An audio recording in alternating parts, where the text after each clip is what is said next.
जय श्री कृष्णा। नमस्कार दोस्तों, स्वागत है आप सभी का हमारे YouTube चैनल में। आज हम आपको इस वीडियो में सावन शिवरात्रि की बेहद ही खास पौराणिक कथा सुनाने जा रही हूँ।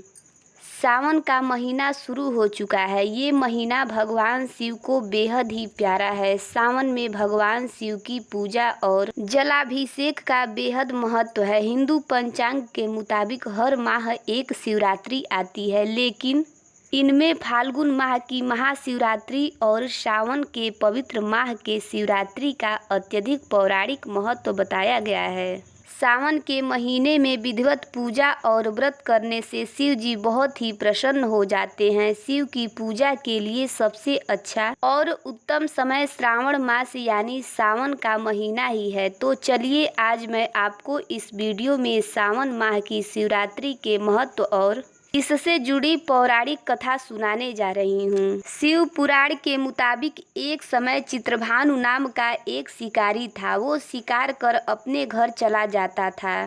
शिकारी के ऊपर साहूकार का काफ़ी कर्ज था। वो कर्ज नहीं चुका पा रहा था। इसके चलते साहूकार ने उसे बंदी बना लिया था। इस दिन शिवरात्रि थी। उसने दिन भर शिव का स्मरण किया, यानी उनको याद किया और उपवास किया। ऐसे ही पूरे दिन गुजर गया। शाम को साहूकार ने चित्रभानु को एक दिन का समय दिया कर्ज चुकाने के लिए और उसे छोड़ दिया। कर्ज चुकाने के लिए चित्रभानु पूरा दिन बिना कुछ खाए पिए जंगल में शिकार ढूंढने लगा। ऐसे में ही शाम निकल गई और रात हो गई। इसके बाद वो रात बीतने के इंतजार में बेल के पेड़ पर चढ़ गया। इसी पेड़ के नीचे शिवलिंग था। बिना जाने शिकारी बेलपत्र तोड़कर नीचे की तरफ गिरा रहा था, जो कि संयोगवश शिवलिंग पर गिर रहे थे। इससे उसका व्रत पूरा हो गया।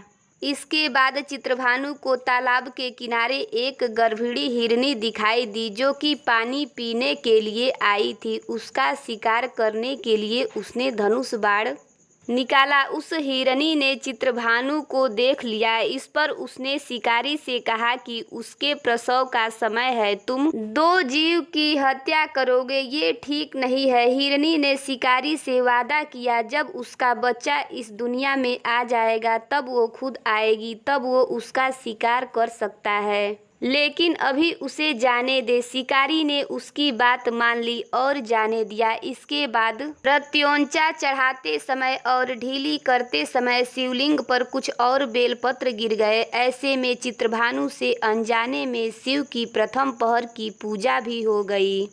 कुछ समय बीता। शिकारी को एक और हिरनी दिखी जो वहां से जा रही थी। उसे देखकर शिकारी बहुत खुश हुआ और शिकार करने के लिए तैयार हो गया। हिरनी ने उससे निवेदन किया कि वो कुछ ही देर पहले ऋतु से निवृत्त हुई है। मैं अपने प्रिय को ढूंढ रही हूँ। मैं एक कामतुर गृहिणी हूँ। जैसे ही मुझे मेरा पति मिल जाएगा वैसे ही मैं आ जाऊंगी। ये सुनकर शिकारी ने उसे जाने दिया, लेकिन वो बेहद चिंतित था। रात का आखिरी पहर बीतने ही वाला था। इस बार भी चित्रभानु से बेलपत्र टूटकर शिवलिंग पर गिर गया। इससे दूसरे पहर की भी पूजा हो गई। इसके बाद उसे एक और हिरनी दिखी। वो भी वहीं से जा रही थी। उसने उस हिरनी के शिकार का भी निर्णय लिया। उसने शिकारी से कहा, मेरे बच्चे मेरे साथ हैं। मैं इन बच्चों को इसके पिता के पास छोड़कर आती हूँ। इस समय मुझे जाने दो। शिकारी ने कहा कि वो इससे पहले भी दो हिरनियों को छोड़कर देख चुका है। वो इस बार इस हिरनी को नहीं छोड़ेगा। फिर इस पर हिरनी ने कहा कि वो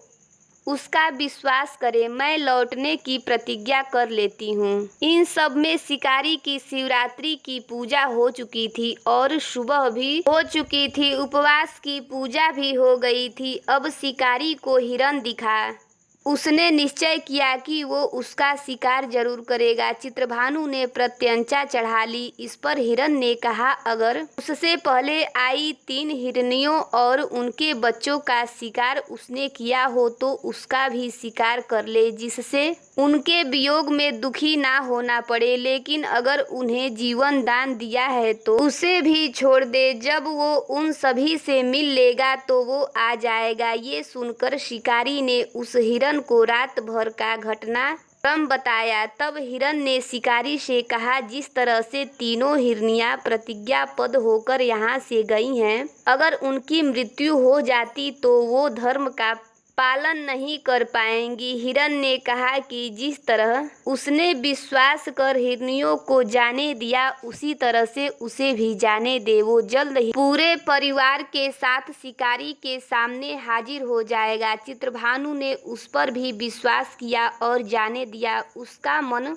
निर्मल हो चुका था, क्योंकि वो शिवरात्रि का पूजा व्रत कर चुका था। उसके अंदर भक्ति की भावना आ चुकी थी। कुछ ही समय बाद वो हिरन अपने परिवार के साथ शिकारी के सामने हाजिर हो गया। उनकी सत्यता, सात्विकता और प्रेम भावना देखकर शिकारी को बेहद आत्मग्लानि हुई। इस भाव में उसने जीवों को जीवन दान दिया। व्रत पूरा करने से चित्रभानु को मोक्ष मिल गया। उसके मृत्यु के बाद उस शिकारी को शिवगढ़ अपने साथ शिवलोक ले गए। तो ये थी सावन शिवरात्रि की कथा। ये कहानी आपको कैसी लगी कमेंट करके ज़रूर बताइएगा। चैनल पर पहली बार आए हैं तो चैनल को सब्सक्राइब करिएगा, बेल आइकन को प्रेस करिएगा, ताकि आने वाली न्यू वीडियो की नोटिफिकेशन आप सभी को मिलती रहे। वीडियो अच्छा लगे तो वीडियो को लाइक और ज़्यादा से ज़्यादा शेयर करिएगा। जय श्री कृष्णा।